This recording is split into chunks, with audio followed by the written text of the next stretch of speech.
Assalamualaikum warahmatullahi wabarakatuh.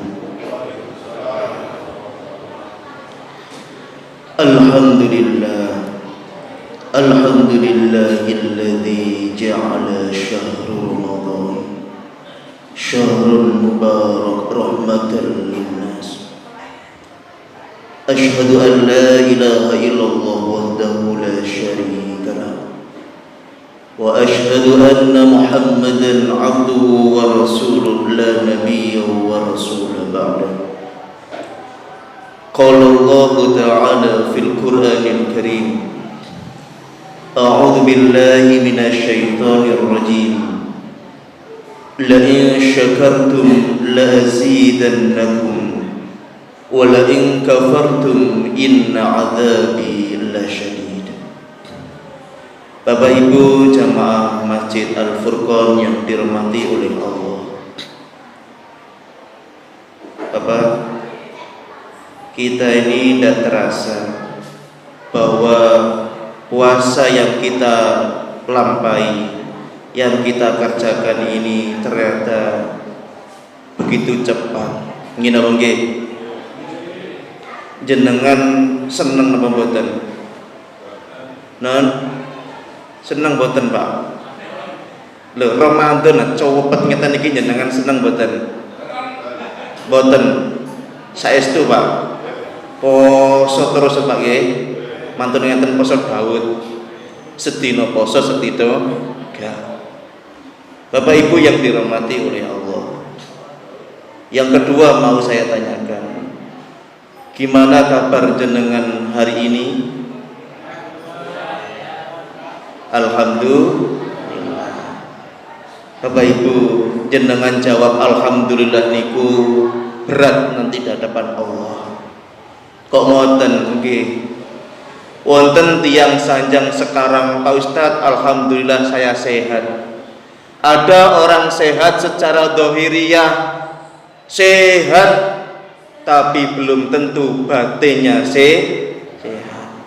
Sebaliknya Bapak Ibu, ada orang yang sekarang bilang sehat, batinnya sakit.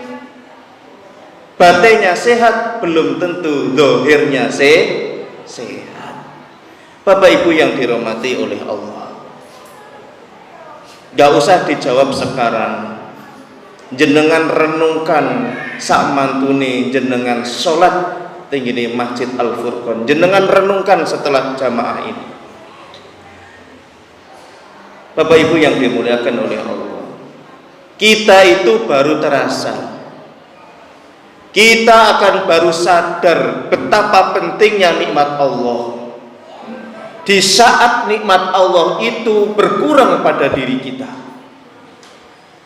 kita akan merasakan betapa enaknya nikmat yang Allah berikan kepada kita. Di saat kenikmatan Allah dicabut pada diri kita, baru kita sadar Bapak Ibu.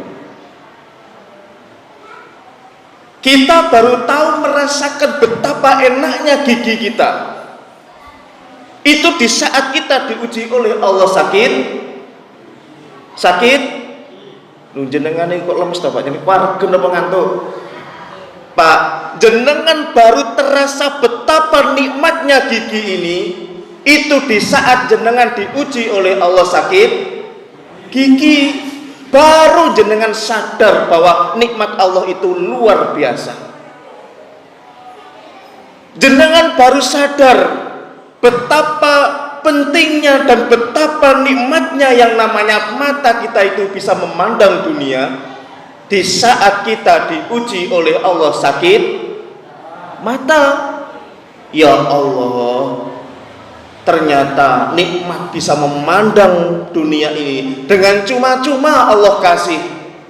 Tapi kita tidak akan pernah bersyukur kepada Allah, kita tidak akan pernah sadar kepada Allah di saat kita belum diuji oleh Allah sakit. Jenengan baru sadar betapa luar biasanya kaki jenengan bisa melangkahkan ke masjid, bisa hadir ketika dipanggil oleh Allah. Di saat manusia diuji oleh Allah sakit kaki, di saat diuji oleh Allah sakit stroke baru sadar, oh ternyata bisa melangkahkan kaki kita ke masjid. Itu luar biasa Bapak Ibu. Oleh sebab itu di dalam Al-Quran Allah katakan, la in syakartum la azidannakum wa la in kafartum inna adzabi lasyadid. Jika kita mau mensyukuri nikmat Allah, pasti Allah akan menambah nikmat itu. Tapi sebaliknya kata Allah, jika kita kufur akan nikmat Allah, ingat bahwa azab Allah amat sangat pedih. Bapak Ibu yang dimuliakan oleh Allah, sehat adalah modal utama kita di dalam beribadah. Jenengan bisa mengerjakan puasa ini dengan enak, itu karena jenengan diberikan oleh Allah kesehatan. Jenengan bisa mengerjakan sholat dengan tumak nina, itu karena jenengan kondisi tubuhnya jenengan dalam keadaan sehat. Lah, lawan kata daripada sehat adalah sakit Bapak Ibu. Maka Al-Imam Al-Ghazali mengatakan sakit itu ada dua, kata Imam Al-Ghazali. Yang pertama, ada yang namanya sakit dohir, sakit jantung, sakit mata, sakit panu, sakit rematik, itu sakit dohir. Yang kedua kata Imam Al-Ghazali, ada yang namanya sakit batin, sakit hati Bapak Ibu. Sakit iri, dengki, sombong, takabur, nggak mau jujur, itu penyakitnya hati, dan itu dinamakan penyakit batin. Maka dua penyakit ini kata Imam Al-Ghazali mempunyai perbedaan yang luar biasa. Yang pertama, penyakit dohir itu penyakit jantung, penyakit mata, penyakit kulit, itu penyakit dohir kata Imam Al-Ghazali banyak dokternya. Apalagi zaman sekarang Bapak Ibu, jenengan cari dokter apa aja ada. Jantung, ada dokter spesialis jantung. Di saat manusia diuji oleh Allah sakit liver, sakit paru-paru, ada dokter spesialis paru-paru. Sekarang itu luar biasa. Coba kata Imam Al-Ghazali, di saat manusia diuji oleh Allah sakit batin, sakit hati, maka obatnya adalah satu kata Imam Al-Ghazali, ad-din, agama. Agama yang bisa menyembuhkan. Maka di saat Ramadan banyak orang menggebu-gebu hatam Al-Quran berkali-kali. Enggak heran, gini mungkin orang hataman Al-Quran, tadarus Al-Quran sampai berkali-kali hatamnya, enggak heran di bulan suci Ramadan. Coba nanti setelah Ramadan Bapak Ibu jenengan cek. Yang kedua, bulan suci Ramadan, wah, sholat 5 waktu, masjid musola hampir penuh. Gila mungkin Masjid Al-Furqan ini baru pertama kali ini saya di sini Bapak Ibu. Saya tadi dipanggil Ustadz Ali, nama saya itu Ustadz Muzayyin Mahmud. Tapi tidak apa-apa. Di saat bulan suci Ramadan masjid penuh, ketika jamaahnya penuh, tidak tahu Bapak Ibu, nanti di akhir Ramadan ini sudah hampir selesai, kinten-kinten softnya nih tambah maju atau tambah mundur? Non, Pak Ustadz, maju atau mundur? Maju. Pak Ustadz, nggih, maju atau mundur? Maju. Nek secara otomatis maju berarti tambah berkurang. Ayo, saya ngisi di mana-mana, di Bali, di Sumatera, di Lamongan, di Gresik, Blitar, tak amati mawon. Ternyata Ramadan, nggak tahu Ramadan mau selesai, sudah mau berkurang, buktinya maju Bapak Ibu. Gitu mungkin. Setelah Ramadan kira-kira berapa soft Pak Ustaz?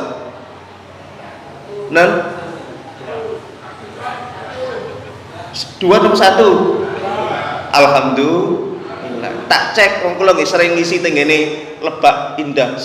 Semalam saya ngisi teng mriku. Oh, Jumatan, Pak. Itu mboten heran kalau Pak Jumatan. Subuhe ya napa? Coba. Ukuran itu Bapak Ibu yang bisa menyembuhkan penyakit hati, kedekatan kita kepada Allah. Coba adin. Maka Ramadan banyak orang yang senang mendengarkan taklim setelah Ramadan. Tidak tahu satu minggu berapa kali pengajiannya Bapak Ibu? Non? Seminggu sekali. Penuh Bapak Ibu. Kata alhamdulillah. Coba senang saya. Itu yang mampu menyembuhkan penyakit hati Bapak Ibu. Yang kedua kata Imam Al-Ghazali, perbedaan dua penyakit itu, penyakit dohir, orangnya yang sakit, orangnya yang menderita sakit itu lebih tahu daripada orang lain. Suaminya sakit mata, Bu, saya sekarang ini baca Al-Quran agak kecil aja kok nggak seberapa jelas. Orangnya yang menderita sakit lebih tahu daripada orang lain. Tapi kalau penyakit batin, kata Imam Al-Ghazali, orang lain lebih tahu daripada orangnya yang menderita. Coba, sampai Umar bin Khattab itu sering bertanya kepada sahabatnya, sahabat, ada nggak pada diri saya itu orang yang dolim, orang yang iri, orang yang dengki? Umar bin Khattab sering tanya kepada sahabatnya, sering dinasehati, seneng dinasehati sama sahabatnya. Coba orang sekarang, anaknya ya rumah masih ngontrak, kendaraan masih roda dua, seneng sambung silaturahmi kepada orang tuanya, ke saudaranya, banjur dititipi Allah nggak ngontrak, dititipi Allah roda 4. Kemudian ibunya bilang, nak, dulu masih ngontrak, masih roda 2 kok seneng nyambung silaturahmi, lalu sekarang kok jarang jenguk ibu. Kinten-kinten Pak, tiang sekarang seneng apa legowo? Non, seneng apa legowo? Seneng apa grundel? Non, jenengan kok bingung? Non, Pak, jenengan ditegur sama ibu jenengan, langsung tambah belas, mangkel. Coba. Yang ketiga kata Imam Al-Ghazali, perbedaan dua penyakit ini, orang saat diuji oleh Allah sakit dohir, sakit jantung, sakit paru-paru, diabetes, ya toh, kolesterol, resikonya hanya satu, hanya di dunia. Gitu bagi paling-paling jenengan diuji Allah sakit jantung, resikonya paling-paling meninggal. Risikonya loh cuma meninggal Bapak Ibu. Nah kok jenengan kok wedi mau jawab mati aja kok gak jelas. Risikonya paling-paling loh, berarti jenengan wedi mati. Loh, oh mati kok wedi. Semua manusia kullu nafsin dha'iqatul maut. Orang yang beriman justru rindu dengan Allah. Gitu mangke. Pak Ustadz, saya wedi. Nah napa mikir anak, mikir bojo, mikir donya. Nah napa kok dipikir diserah nang Allah. Ngoten Bapak Ibu. Nek jenengan takut mati, berarti jenengan masih hubbudun ya. Sing zaman pikir Pak donya. Ngene mangke. Jenengan renungkan, banyak mana yang jenengan pikirkan kehidupan dunia apa akhirat? Sholat subuh berapa menit Pak jenengan? Non, jenengan sholat subuh berapa menit? Non, 2 menit. Mau coba apa Pak? Sholat duhur, isya mawon pinter menit? Non, 10 menit. Mangke tak coba sholat terawih ini, jenengan agak suwi, mau rong ayat tok lho jenengan mangke langsung Pak Ustadz kok sawi grundel.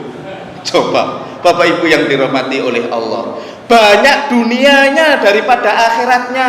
Tidak apa-apa, kuntumnya gak suwi, salahin jenengan mboten jadwal kula. Nggih, tidak apa-apa, nanti sholatnya gampang. Bapak Ibu yang dirahmati oleh Allah. Tapi kalau kita itu lagi sakit batin, risikonya dua. Dunianya dijauhi orang, dunianya nggak disenangi orang, dunianya dicela orang, akhiratnya jaminannya neraka. Coba. Maka nanti di akhirat ketika malaikat tanya, Bapak, kenapa kok jenengan sampai mlebu neraka? Oh iya malaikat, dulu di dunia saya itu diuji Allah sakit-sakitan. Nah, sakit nopo? Sakit jantung, gak mari-mari, gak waras-waras, akhirnya mlebu neraka. Wonten, Pak? Wonten, Pak? Mboten wonten, Pak. Ya Fatimah, kenapa jenengan sampai mlebu neraka? Iya malaikat, dulu di dunia saya itu diuji oleh Allah sakit nopo? Sakit diabetes, gak waras-waras. Kemudian sampai ajal saya dijemput oleh Allah, akhirnya saya masuk neraka. Wonten? Boten wonten. Tapi kalau kita diuji oleh Allah, menderita sakit hati, sakit iri, gak pernah bertobat kepada Allah, gak pernah masuk rumahnya Allah, gak pernah baca Al-Quran, sampai ajal menjemput, jelas Bapak Ibu tempatnya neraka. Jenengan sombong gak mau bertobat kepada Allah, gak mau kembali kepada Allah, jaminannya neraka. Hati-hati Bapak Ibu, jangan pernah merasa sok jadi orang. Oh saya ini paling alim, saya ini sholatnya 5 waktu di masjid terus, puasa saya luar biasa, saya sering ngaji kesana kesini. Jangan Bapak Ibu, ayo kita jaga, jangan terus timbul sombong Bapak Ibu. Hati-hati. Maka Imam Al-Ghazali sampai heran, loh kenapa di saat dokter mengatakan Bapak jenengan sekarang itu lagi kena diabetes, apa reaksi tubuh kita? Masya Allah, pulang dari dokter ke rumah nggak punya uang Bapak Ibu, ditema hutang, beli apa? Beli obat, sembuh. Loh, baru dokter mengatakan Pak jenengan sekarang kena penyakit jantung. Semua reaksi tubuh kita itu pengen beli obat sembuh. Tapi sampai Imam Al-Ghazali luar biasa mengingatkan kita, loh kenapa di saat kita diuji oleh Allah sakit batin, gak pernah kita itu cepet-cepet kembali kepada Allah, gak pernah cepet-cepet cari obatnya. Apa obatnya? Al-Quran. Al-Quran itu wasyifa'ul lima fis sudur. Al-Quran itu obatnya dada. Dada itu hati Bapak Ibu. Sampai saya heran, Al-Quran ini loh sampai mulus loh. Gini oke, ini loh Pak, mulus loh. 1 tahun dibuka non Ustaz langge Al-Quran banyak Bapak Ibu, tapi gak pernah dibaca. Oleh sebab itu mudah-mudahan dengan puasa Ramadan ini kita diberikan oleh Allah kesehatan zahir dan batin. Amin amin ya rabbal alamin. Dengan puasa insya Allah kita itu memberikan istirahat pada organ tubuh kita. Kita makan teratur, minum teratur. Dengan keteraturan itu insya Allah tubuh kita sehat. Yang kedua, dengan puasa Ramadan mudah-mudahan mampu menjadikan hati kita itu hati yang bersih. Tidak ada yang namanya iri, tidak ada yang namanya sombong, tidak ada yang namanya nggak ikhlas, nggak ada yang namanya angkuh, tidak ada Bapak Ibu. Itulah mudah-mudahan puasa ini mampu membersihkan hati kita insyaallah. Amin amin ya rabbal alamin. Isyari mana musyaidan. Assalamualaikum warahmatullahi wabarakatuh.